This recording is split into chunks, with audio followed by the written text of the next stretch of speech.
Bojo. I am Kelli Mosteller. I am the director of the Citizen Potawatomi Nation Cultural Heritage Center. And since we're not able to be together this year for festival, we have decided to do a few lectures for you to just let you know a little bit more about Citizen Potawatomi history.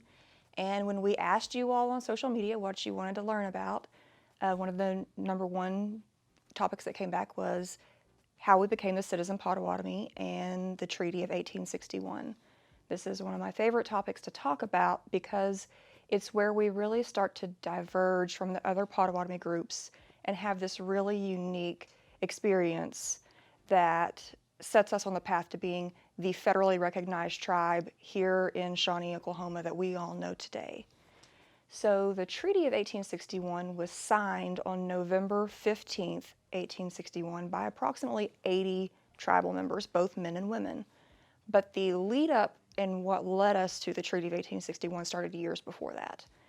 So we arrived on the Kansas River Reservation in northeast Kansas in 1846. We were placed there, and the Potawatomi who had been living in Council Bluffs, Iowa were both placed on this same reservation. And we were promised that that would be our home as long as the grass grew and the water flowed, and that it would be our paradise now and forever. But almost from the minute we moved onto the reservation, there was a lot of pressure for us to remove yet again farther west and to open up that space for non-native settlement. So Kansas was actually organized as a territory in 1854. So we hadn't even been there 10 years when Kansas was organized as a territory and thus opened to a greater amount of non-native settlement, which we had learned over and over and over again in our past, that when more and more non-native settlers come in and start to claim plots of land and establish businesses and start farms, the greed for native-owned land would grow and grow and grow. So, beginning in the 1850s, that pressure on us started with, maybe more pressure from the outside, the idea of settlers moving in, but it became more and more centralized by our Indian agents, the Superintendent of Indian Affairs, the missionaries who were living amongst us, both the Baptist and the Catholic missionaries, really started to double down and started to petition the Office of Indian Affairs, which would later become the Bureau of Indian Affairs, and ourselves as the Potawatomi, that taking land allotments and owning our land privately was the only answer for us to have some sort of stability and long-term success as Native people living in Kansas. We can talk about the motivations of that. I think it's a little bit of a mixture of, was it an altruistic pressure that they truly wanted us to be successful in Kansas? Or was there an ulterior motive of they wanted us to take land allotments so that any land that was not allotted to us was opened up for non-native settlements? I think it was honestly a little bit of both. There was a very Euro-Christian Western understanding that owning your own plot of land was the ultimate dream. It was what made us who we are. That was a very internalized understanding of these individuals.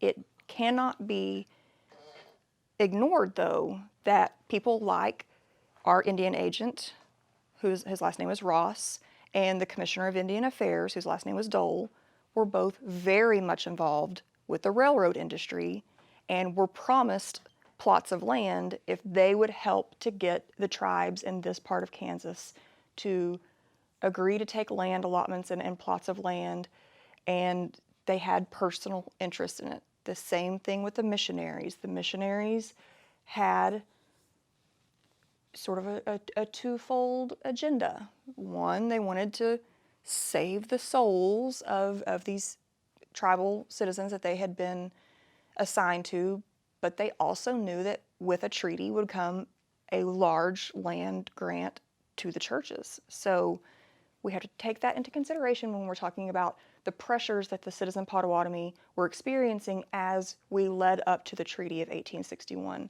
In fact, there was a statement by a Jesuit missionary named Father Schultz that he wrote to his superiors saying that if the Indians living around the Kansas River Reservation didn't take land allotments, they would just be forced west again, and that they would be moved into the Rocky Mountains where the Sioux and the Arapaho would annihilate them. Now, he wrote that to his superiors, but you have to also imagine that he is conveying that same idea to the people, to the tribal citizens that he's talking to on the reservation. So one thing is very clear is that all of the Potawatomi who were living on the Kansas River Reservation in the late 1850s very much felt that their continuation on that plot of land and their very lives were unstable. There was a lot of pressure on them, and there was a lot of things happening around us at that time in American history. Many of you may be familiar with the Oregon Trail. When gold was discovered in California, people were flooding west, stopping in Chicago usually to get provisions, and they were moving west along these trails to Oregon and California. We lived among one of the main waterways on that route to the west. So there were just hundreds of people migrating through every year, and we saw that pressure, that there was this wave of non-native settlers. Their goal at this point was to go all the way to California, but they were stopping and engaging with our community. They were bringing things with them like violence and whiskey and disease and a hunger for land that our ancestors understood was not going to stop. Also, 1861, the year we signed our treaty, if you're a follower of American history, you know that's the beginning of the Civil War. The Civil War was playing out in the West long before those first shots were fired in 1861. There had been years of violence around a time that's known as Bleeding Kansas, where it was this fight to determine whether or not Kansas would enter the Union as a free or a slave state. And both forces, people who were for expanding slavery into the Western territories and abolitionists who were absolutely against it, were moving into Indian Territory. They were fighting it out. There was violence all around us. So when we think about why our ancestors decided to come together on that November day and sign this treaty that would make them landowners and set them down the path to U.S. citizenship, we have to take all of this into consideration. It was not a decision that was made in a vacuum, and it was not a decision that was made with one goal in mind. They were having to think of all of these things, all these pressures that were on them. We also have to remember that almost every single person who was living on the Kansas River Reservation had already experienced one or two forced removals. They had said no. They had refused to negotiate with the federal government, and many had been forced out of their homelands on the trail of death, or they had had their lands forcefully taken from them when they did not sign the treaties. So that is also a factor that they had lived through that. They had experienced that. That was a trauma that was very fresh in their minds. So the way the Treaty of 1861 was laid out and sold to us was a very clear, laid out, distinct process. First, everyone who signed was agreeing that the conditions of this treaty are something that they were willing to abide by. The first condition was that there was to be a census taken, so that someone would come out and get a complete head count of everyone who's living on the reservation, and then after that they would send out surveyors who would survey the reservation and break it into plots. After that, those who were surveyed, we also of course had the Prairie Potawatomi who were refusing to talk about taking land allotments. Their take on this was, you've made promise after promise after promise. You've broken every one of them. I don't want to talk to you about this. Leave us alone. So at this point, you have the Mission Potawatomi, who eventually would become known largely as the Citizen Potawatomi, and the Prairie Potawatomi were at odds. It was agreed upon that For those who did not eventually want to take land allotments and U.S. citizenship, they would take a small portion, about 1/3 of the reservation, and leave that for that community to hold their land in common. And the other 2/3 of the land would be carved up into these allotments, and that people would go out and they would choose their plot. And after that, there would be a process by which people would get settled on their plot. They would then have to petition to become private, to own that land in fee simple. So it wasn't as easy as, I signed the treaty, I want this plot over here beside the Kansas River, I'm going to move out there and now it's mine and I own it just like you or I would own land or property today. They had to petition, and they actually had to have the backing of their Indian agent to say that they were sufficiently adjusted and that they were civilized enough to own that land privately. And once that individual owned that land privately, they were supposed to receive money from the sale of the surplus land. They were supposed to receive money for farm implements and seed, and they were supposed to have 2 years to get crops in the ground and to harvest them and sell them so that they had money, and then they were to be assessed taxes just like any other U.S. citizen. They may not be U.S. citizens yet, but they were landowners like a U.S. citizen. Unfortunately, that is not the process that was followed.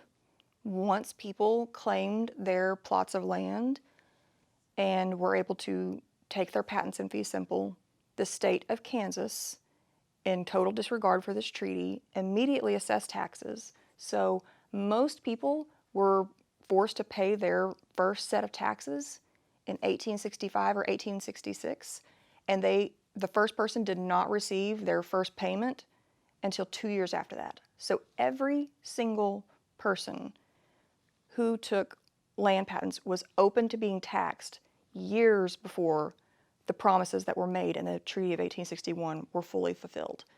That meant that most people who did not already have a business established, like Louis View or someone like that who had a ferry business that allowed him to be independently wealthy, were unable to pay their taxes, and they came after their property. And many, many Citizen Potawatomi members lost their land as a result of this. It was absolutely done intentionally. We can argue back and forth about, the intentions of or misunderstandings of the state and this, but the state of Kansas and the federal government knew this would be the result, and that ultimately that was the goal because they wanted to sell that land to the railroad. They wanted to open it up for non-native settlement. Now, people who became landowners had the ability to then petition to become U.S. citizens. Again, not everyone became a U.S. citizen immediately. They had to have the backing of their Indian agent to say that they were mentally sound, and just because you became a U.S. citizen did not mean that you had all the rights of a citizen. So even if a tribal member who was a woman became a U.S. citizen does not mean that she had the right to vote. She experienced a lot of the disenfranchisement and other things that everyone else did. Also, natives, just like other minority groups, were kept from the polls and experienced unequal treatment under the law because of our race. It was easy to find ways around that. So we were forced to pay taxes, but we did not have the full protections of the law. We could be sued in court, but we could not sit on juries. Most of our tribal members were not allowed to vote. It was a picking and choosing of what obligations of citizenship were applied and what protections of citizenship were not applied. So this was a very tumultuous time. We also have to remember that our ancestors signing this treaty in 1861, becoming private landowners in the 1860s, moving into becoming U.S. citizens in the late 1860s, early 1870s, this was years before the Dawes Act. So people really didn't truly know what it meant in a legal sense to be both a native person who was a citizen of their nation and a U.S. citizen. We still have issues over this today. So you can imagine in the 1860s and 1870s, it was not legally clear, it was not legally defined, there was a lot of gray area, and our ancestors were out there being used as guinea pigs. You know, I don't want to take the agency away from our ancestors, because I do believe that it was a choice that we made to sign this treaty, to take the land in fee simple, and to become U.S. citizens. But I do not think that it was a decision that we made without a lot of pressure, without a lot of traumatic experiences telling us that trying something new and different may be the way to save us. So it was a decision between terrible choice A and terrible choice B. There was not the option to be left alone, to have the treaties that we had signed fulfilled, and to be left to our own devices to run our government and govern ourselves and make life choices for ourselves without the outside influence of the federal government, the church, non-native settlers, the railroad industry, all of these things. That was not an option that was on the table. So I don't want to take the agency away and say that we were forced to do this, but I do believe that many of our ancestors looked at their recent past and said, we're going to try something new.